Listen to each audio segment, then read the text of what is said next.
Hi everyone, welcome to another episode on Learn All Things Cyber with T. Because today's episode is very special, it's one of the episodes of Journey So Far where we are inviting, professionals from the industry to come share their inspiring story to us. So today I have actually invited somebody in GRC. If you are somebody trying to get into GRC, you must have heard the name before. His name is Adewale Adeife. So Adewale is our guest for Journey So Far series for this week, for this month, basically the month of August. And Adewale will be sharing, his story, how he started out in GRC and all of those. And I hope that somebody will get inspired from his story. And I would also be asking him a couple of questions that I think that the audience would also want to ask him. So very soon you'll be listening to, inspiring story from Adewale Adeife. So stay tuned.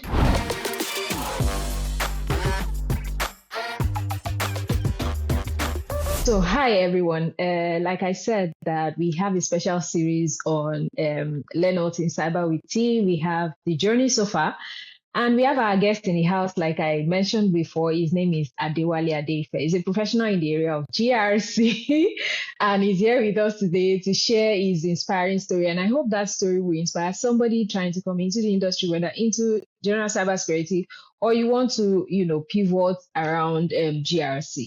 So, this is Adewale. And my first question to Adewale would be, could you please introduce yourself and tell us a little bit about your background? Okay, before all I said I was a senior cybersecurity consultant, but now I've become a manager. So I can say I'm a cybersecurity manager and I would basically say I'm a GRC engineer, right? Because I do everything like governance, risk, and compliance engineering, and also management, consulting, anything in that line. But in the next one, I'm going to be changing my name to AI security compliance engineer, right? Because I'm trying to I'm trying to build my future towards like AI governance, right? So that's what I do. Um, Senior consultant at Ernst and Young. In my spare time, I consult for companies around the world and just solve problems for people and make sure that their security is tight. So it's good to be here. Okay, so thank you for that brief introduction. We know you're trying to, make it as brief as possible. But I also wanted to ask, how did you start in the area of GRC? Just a little brief of where you started from and where you are today when it comes to career or area. Even if you did not start your career with GRC, how did you start? We would like to know. So, like I always tell people, I said I found governance risk and I found myself in cybersecurity by mistake.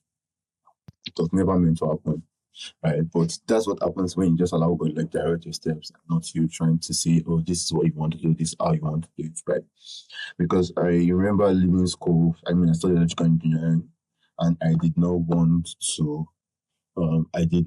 to practice engineering in Nigeria. I technically because I knew that the fear of poverty is the beginning of it all.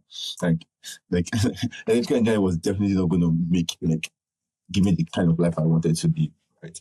And so I was really fixed on what else do I need to do, what else do I need to learn. There have been like if you study engineering, especially in Nigeria, a lot of your guys, you see guys in class that are already coding from like 200 level, 300 level, because we also took like coding courses.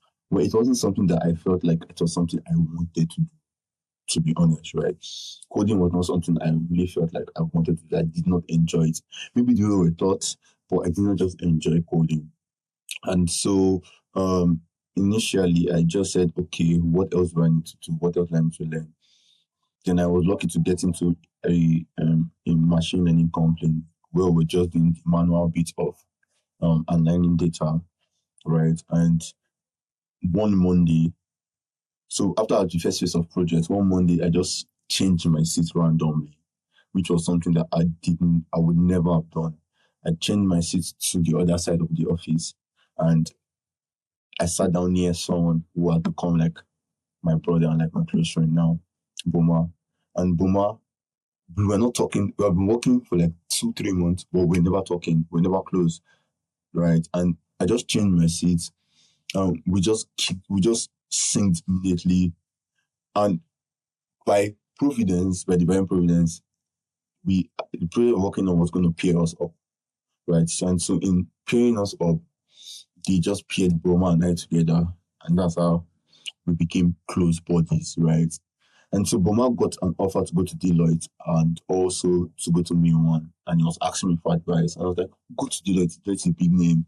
And also I had the bias for Deloitte or for Big Fours because I had friends that were working in Big Fours, and from 200 level, but 300 level, I've always wanted to work at Big Four. I wanted to do tech consulting. I did not know what they did in tech consulting, but I just loved the fact that my friend Uzube would wear suits to work, or they would look really sharp, and we'll be talking from a client. Like those things just excited me. I just wanted that life for myself. That was the idea of like corporate work for me, right?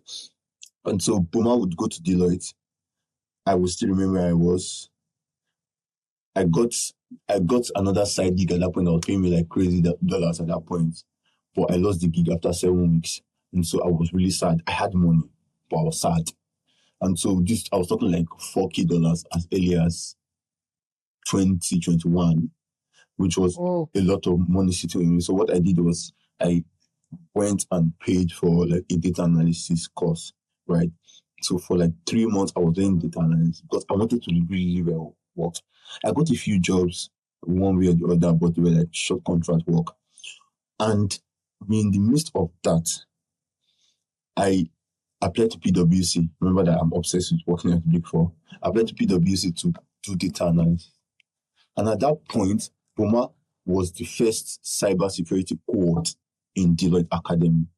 And so after his cohort, he sent me the link to apply to cybersecurity. But I did not know what they were doing in cyber. I did not care. So the link was just sitting in my DMs, and I wasn't phased out about applying, right? And in the midst of all of that, I got into PwC. My friends that I thought did not. I applied to PwC. I did not get in. My friends that I thought the past question all of that, they got into PwC, and so I was really sad. So in the midst of the sadness, I humbled myself and I went back to my Deloitte application for cybersecurity and I applied. I applied and I told Boma, I said, I've applied already. He was like, okay, don't worry. Next thing, they called me for the next first phase of interview. I was like, but Boma, I don't know anything about cyber. What are they doing in cyber? Boma just told me about CI triad.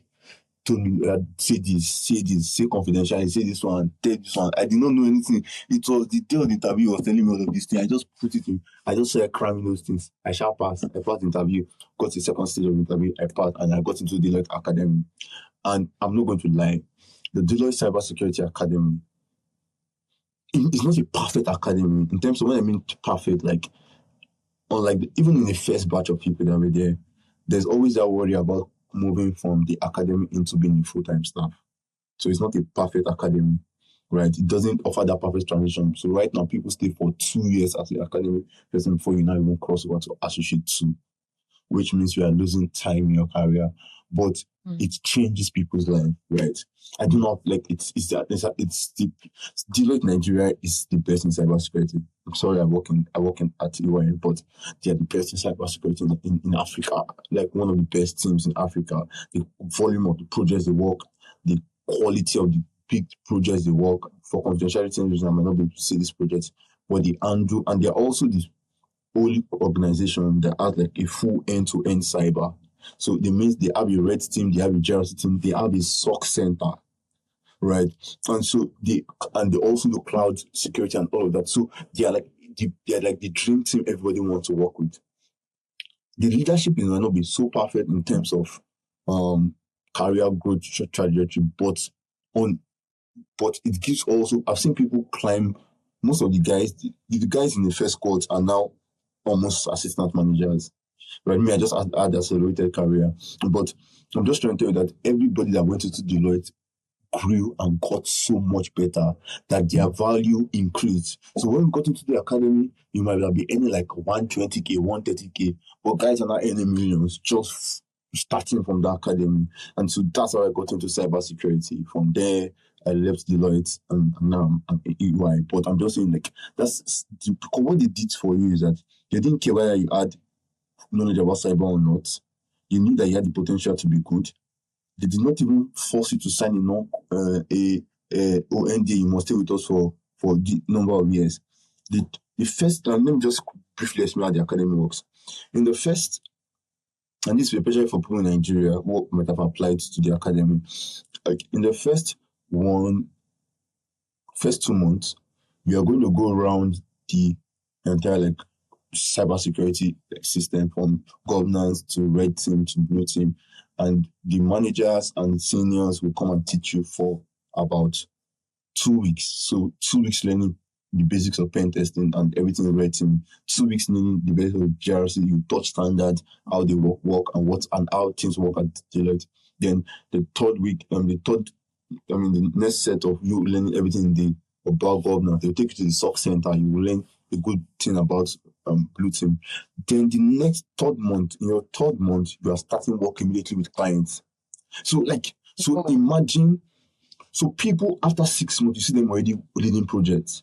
You see them, like, that is how, it's just that you are overworked, you are learning, but the pay might not be commensurate to the work you are doing. Right, but the growth that comes after that is so amazing, and that's just like a brief story about, like, not brief, but Wow, that's a lot. I think that would be very, very beneficial for people who are planning to go into academy, start their career from there and everything. And I've also heard a lot about Big Four, about how, because for all consulting, the workload is always a lot compared to, other companies. But definitely you'd also learn as, the workload is coming. So thank you for that inspiring story. So I have a question. How does your typical GRC, a typical day in your GRC role look like? Which area of GRC do you concentrate on the most? We know we have compliance, audit, security awareness training, blah, blah, blah. Which area do you do? Do you work across board, or you concentrate on one area? I work across board. Like, you can't, if you want to be a valuable person in your cyber career, especially within your field, you must know how to move from either part. For instance, when I was in Deloitte, I was fully implementing standards. So that was when I learned how to implement ISO. Even my story about how I entered governance is another funny thing. But maybe after this I will explain that. But I learned how to implement ISO standard, ISO 27001, 20000, 22301. From there, at a point, I also learned PCI DSS and data protection. So, and those are like the 5 solid, they're core. Or core. Like, if you know these things, you can, and you are great at implementing it, you can move around cyber as you like, right? So I did that. Then I also, then there was a point, then I think I moved. So when I was implementing standard, I thought that was all I was going. But the thing is, I wasn't even writing so much policies. So when I left and I moved to EY, my first project was just me writing policies. Right? I wasn't doing any standard implementation. I've not implemented any standard since I left Deloitte. Like in terms of in the Big Four, I've not implemented Deloitte, right? So I moved from that, and with the project I'm currently working with in one of the big organizations, one of the big financial technology companies in Africa, right? I'm on secondment to them, so I work fully with them right now from EY. So I am leading their governance, risk, and compliance transformation. So I'm doing holistically everything. So at the first times I started with governance, we did like a NIST CSF assessment for them, and we used that as the benchmark for driving what we're trying to do. Then from that, we moved into the what are they calling it? From there, we wrote new policies for them, which were one of the best policies I've ever written in my life. I used to think I know how to write policies.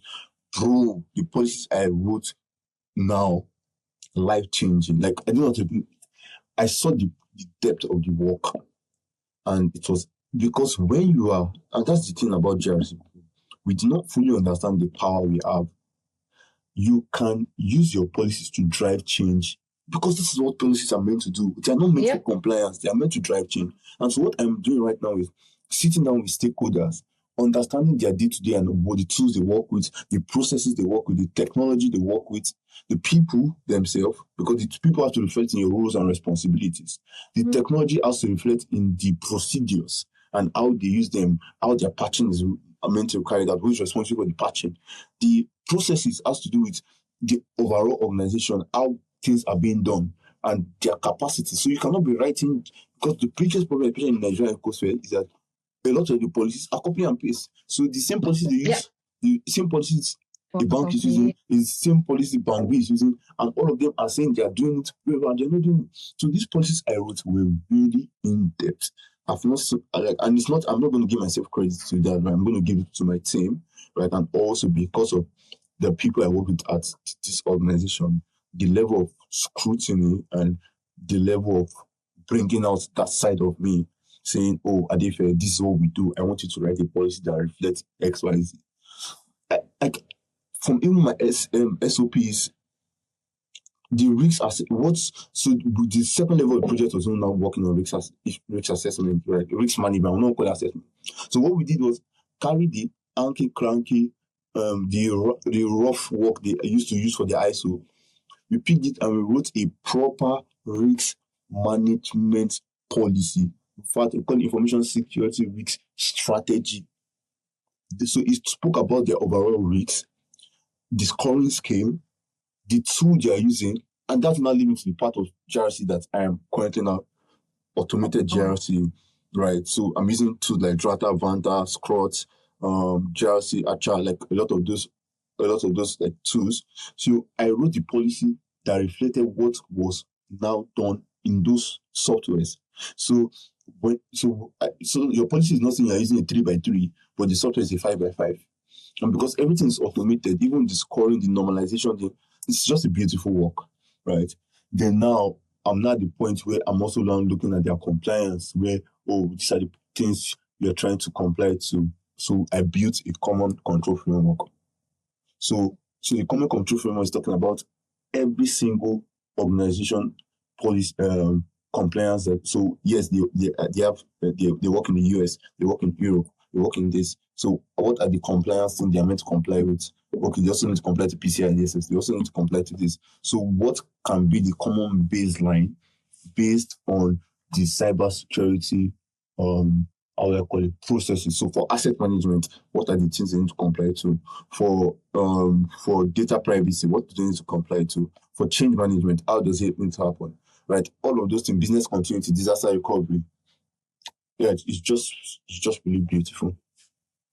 Wow, that's a lot. I mean, because usually when you talk to people about GRC, it's like they are focused on one thing, maybe implementing, standard or writing policy, or they are doing awareness training, or they are doing risk management. Because in my company, we have, SMEs that are just focused primarily on risk. I mean, for bigger organizations, but it's great to know that, you touch base on every area I mean, that GRC how else will I has. become a CISO in the future if I only know one part? Exactly. That's true. So you'd already mentioned how I had a question here on how do you balance, governance, risk, and compliance activity across different clients. You have mentioned that in your conversation. You have also mentioned the key framework that you use, ISO, you've mentioned NIST, you've mentioned PCI DSS, you've mentioned so many of them. So one of the questions also that I'd like to ask is, what has been your greatest or your biggest challenge in GRC so far? First, let me invest that people, hey, first, people are highly resistant to change, right? They're highly resistant to change. They're used to the normal traditional GRC. So they're highly resistant to change, right? And so when you now start to push for new ways of doing things, new method of doing things, right? People would always push back. Like, and that's like my number one problem was people. I'm not going to lie. Because people themselves are the problem with people is people love things that give them convenience, not knowing that when you move towards a new place, you are fixing the inconvenience you currently have and making things work perfectly and seamless. For instance, organization today are still doing risk management using Excel. Why I don't think that is bad in and of themselves. I think you need to get to a point where it will make it more fully automated and it's ongoing process where you have risk meetings every week. For me, right now, that's what I have built. Yeah, and risk assessment, most of people come and do in 1 week. When you're doing a risk assessment, you're looking at the tools, you're looking at the processes, you're looking at the people themselves and the culture. So, it, for someone might have a Lamborghini in their house. It doesn't mean he's driving a Lamborghini or using a Lamborghini well. So your work is to ensure that the person is not just driving their Lamborghini, but using it optimally and also maintaining it. So people might have the best tools, but doesn't mean they are keeping those tools well. Are they using it as these tools are meant to operate? Is there a document driving it? Because if the person that is using the tool today leaves the organization, can how the next person come in, pick up that tool and now use it? Like those are the things you are doing in your risk assessment. You are taking a vulnerable because the idea is another thing I've noticed is people, the very thing do VAPT. They bring out their VAPT report or even their pen test report. But those pen test reports just gather web and they just stay there. Every VAPT report or pen test report is meant to translate to a risk. And that's why when you look at the definition of how to calculate, you have likelihood times impact, right? How else do you know the impact if it's not start from vulnerability? And that's why if you're a risk register, you have the first part where you talk about the vulnerability of that asset. So if someone has given you the vulnerability from a risk, from their vulnerability scanning tool, it should always translate to a risk. So just people are meant to know how much power they have. Because there's so much power if you know how to make yourself relevant in an organization.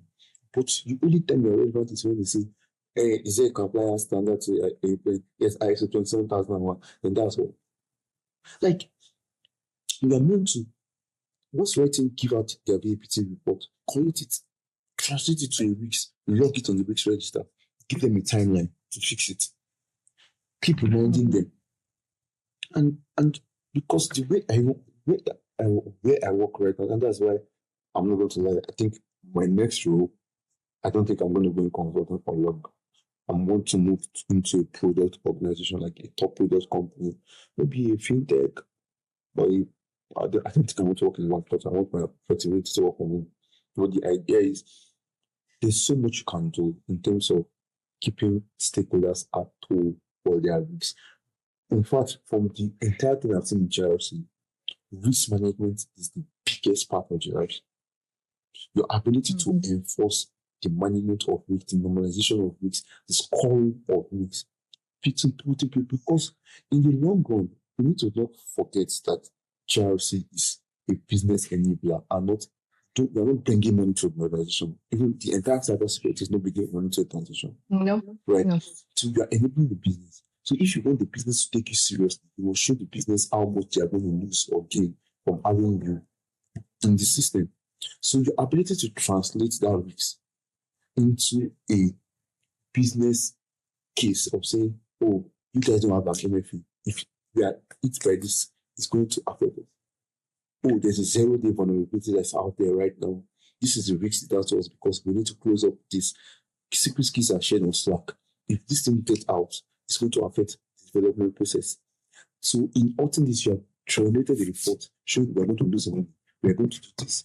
It trickles down to the CEO. You're able to report because the CEO level, the C-level executive office, apart from the CTO, they don't really understand this your pen test report or report. They care about what impact does this have on my business. Exactly. So as professionals must always show themselves valuable. Like, I don't know how to explain it, but you must always show yourself valuable. Like, you don't need to understand what is CI/CD pipeline, the tools, or how to implement continuous integration, continuous development. But you need to understand how to know the risks that are there and how to tune it out into a business case if there's a risk. So Over your Azure, your AWS, what are the weaknesses? Is it meant to be auto scaling and there's no auto scaling? Is there meant to be a point where they're kind of disaster recovery or backups? Another big part is backup and disaster recovery. A lot of organizations don't have this. So when they're hit with a ransomware, they're looking at how to restore, but there's nothing to restore because nothing was kept. So it's just it's also another area of GRC that people don't look into: business continuity and disaster recovery. Exactly. I mean, thank you for bringing that part up. People rarely talk about it. I also feel like we have also lesser professionals also in the area of data privacy, and BC and DR is also another area where we have less and less of professional. Thank you for that inspiring conversation. And again, so I have this question. I know you have mentioned some couple of GRC tools that you've used before or that you need to understand if you're trying to create a policy or things like that. But if you would like to mention some of them, I know there's data and the rest. What are the tools? What are the technology that is very relevant when it comes to GRC? Everything boils down to your country context right now, because there's so much accelerated growth in the US versus any other like market right now, right? So and some organizations are so well fragmented. For instance, in Europe, so recently I met a friend that all she does is just ISO. She called like all she does is just ISO implementation. Like if all I'm doing just ISO, it means I have so much free time. Yeah. I'm doing just ISO, and it's not like she's a consultant. Like, she's just in the organization as their ISO person. Bro, I'm going to be traveling every 4 months. And every 2 months, I'm going to like there's so much free time. But in terms of tools, right? If you're in the US, and regardless of whether you're development, always say come back to wherever you are. So I always say learn about tools like Drat and Panther. Learn about, just pick one. Most of these tools work the same way. Some might have more, because the beauty about it is tech is going at a crazy space. Where right now, for one of the clients I work on their SOC 2, I did not have to come and check in, do you have MFP? I integrated their data agent. It was integrated on their tool. So it already scanned through their AWS, scanned through their Azure, scanned through their workstations, whether they even had encryption. So I'm not trying to ask whether you have encryption. I can see it. So there's that. So it may not necessarily be and learn a particular tool. What I would just say is learn how to automate your GRC processes, right? And now also learn how the integration can work with every other core tools you work. Because most of the GRC tools have not been integrated with your EDR. They've been integrated with your antivirus. They've been integrated with your code base. So they are able to see and just like one of the scanning tools, bring all the results together and stimulate a report. Right. The report writing is now another important part because no matter how much you find, if you don't know how to tell people that this is what you found, and put it in the best way possible with actionable items, right? It's not going to fly. So there's also that part of shares. Okay. So GRC automation is very important. Exactly. Also, knowing how to write your reports eventually after your findings is also very important. Exactly. Thank you very much. We also have these debates sometimes that people are like, skills over certification or certification over skills. So if you want to advise somebody that is coming into GRC, what type of certification? We have talked about skills, some of the things you need, standard, implementing standard, knowing about risk management and the rest. So would you recommend a certain kind of certification for somebody planning to come to GRC? Yes, I would say first, ensure that you're written. So you someone that written that can take certification. Certification are very expensive. So you can't be in Nigeria where your salary is 150 and you want to write PSS that is 1.3 to 1.4 million. Like those certifications are expensive.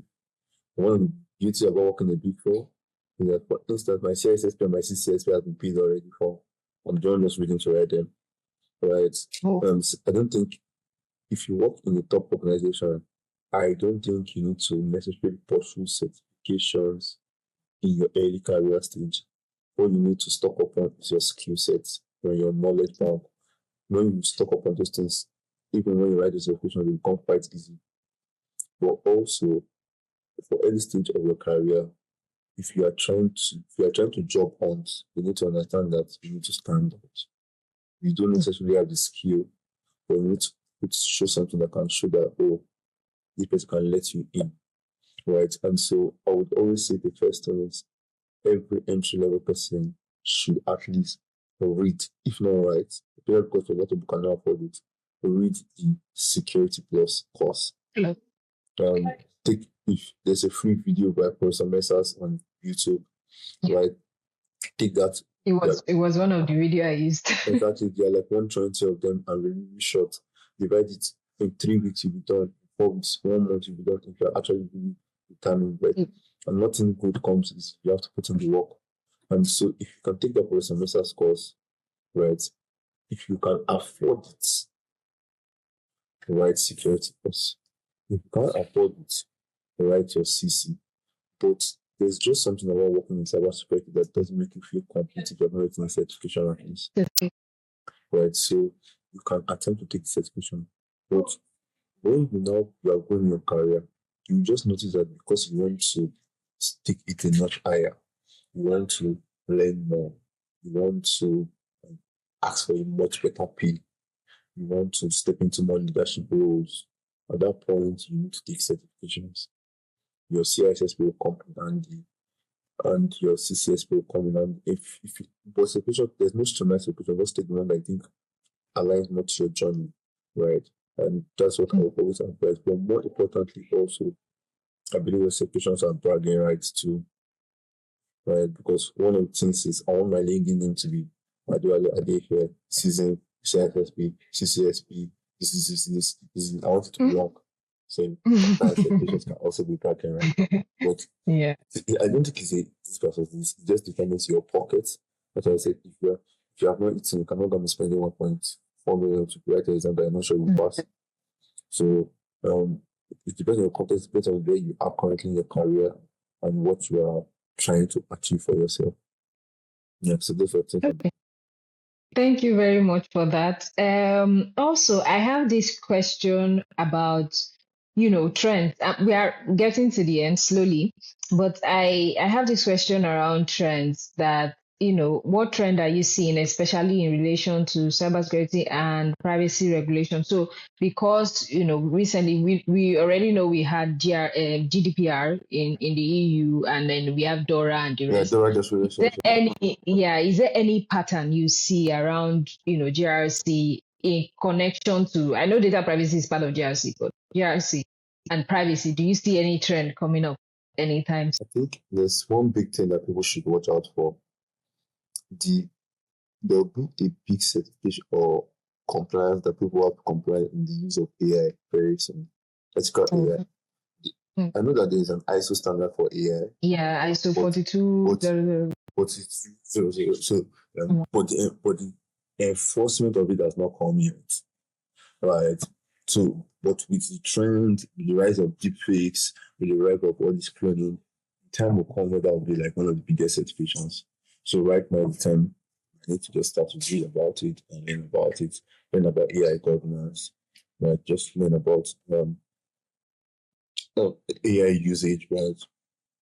For instance, immediately DeepSeek came out, my organization where I currently work just had to write, we had to draft this AI security policy instantly out of the blue. So you just been sensitive to this thing because when there's no law, there's nothing like if there are no policies or there are no compliances, people will just do whatever they want to do with those tools.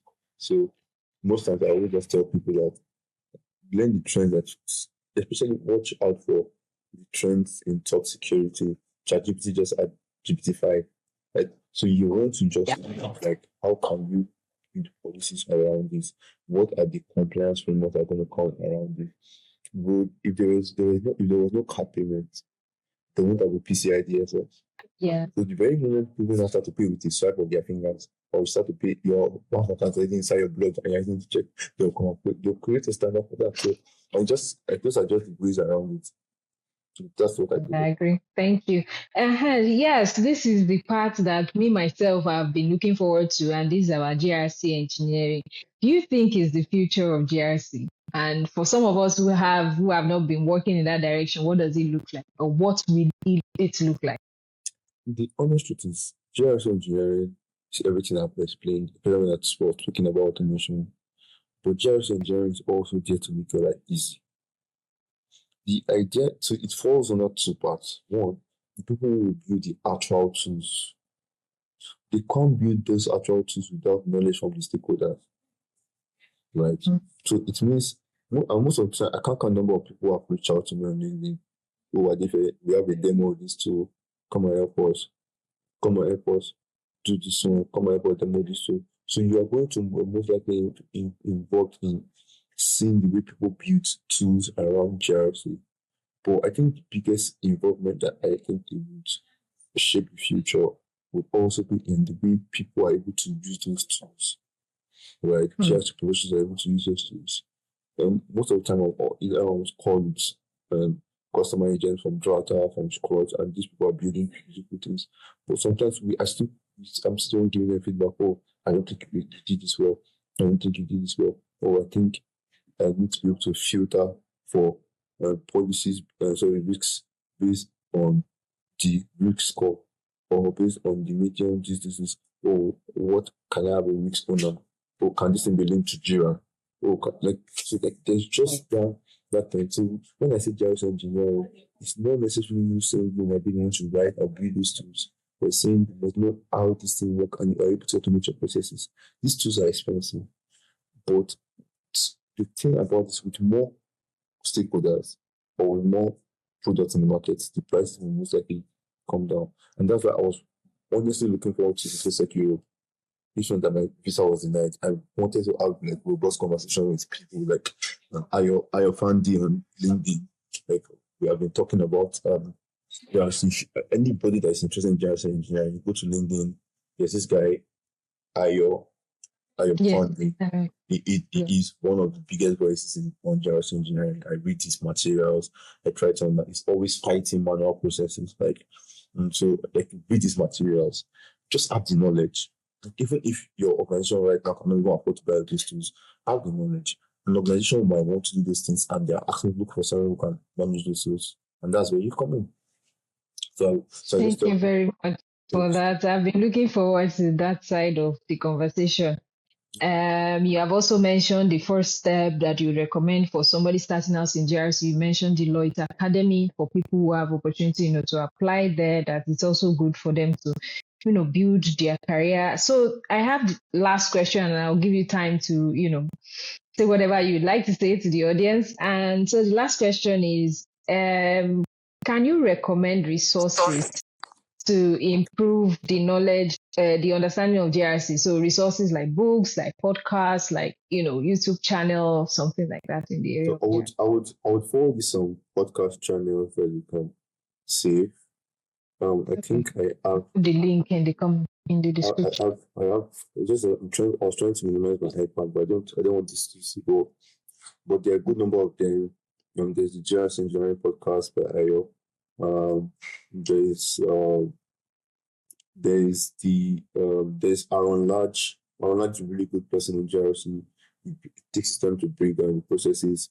There's Prabsner is it like Prabner is a LinkedIn. Oh, Like just use LinkedIn. Like all you need are is a LinkedIn. Right? Just use LinkedIn for you to.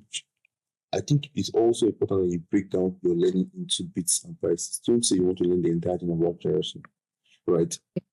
For instance, you can learn the first place I always encourage people to learn after you have finished your security course or learn the basics, right?